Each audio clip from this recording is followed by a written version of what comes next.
హర్యానాలోని గుర్గ్రామ్లో భారీ ఎన్కౌంటర్ జరిగింది. విదేశాల్లో ఉంటూ గ్యాంగ్ను నడిపిస్తున్న గ్యాంగ్స్టర్ దీపక్ నందల్కు చెందిన నలుగురు అనుమానిత షూటర్స్ పోలీసుల ఎదురు కాల్పుల్లో మృతి చెందారు. మరో నిందితుడు తీవ్రంగా గాయపడ్డాడు. ఎదురు కాల్పుల్లో గుర్గ్రామ్ క్రైమ్ బ్రాంచ్కు చెందిన ముగ్గురు పోలీసులు కూడా బుల్లెట్ గాయాలయ్యాయి. వ్యాపారవేత్త ఇంటిపై కాల్పులకు తెగబడిన నిందితులు పోలీసులపై కూడా విచక్షణారహితంగా కాల్పులు జరపడంతో ఎదురు కాల్పులు తప్పలేదని పోలీసులు తెలిపారు.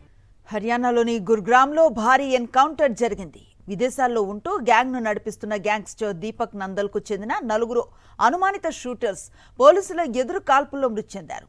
మరో నిందితుడు తీవ్రంగా గాయపడ్డాడు.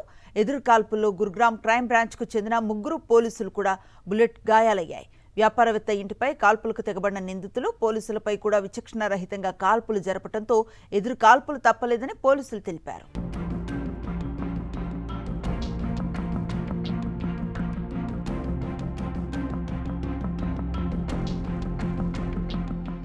మరిన్ని అప్డేట్స్ కోసం ఛానల్ ను సబ్స్క్రైబ్ చేయండి. నోటిఫికేషన్స్ కోసం బెల్ ఐకాన్ పై క్లిక్ చేయండి.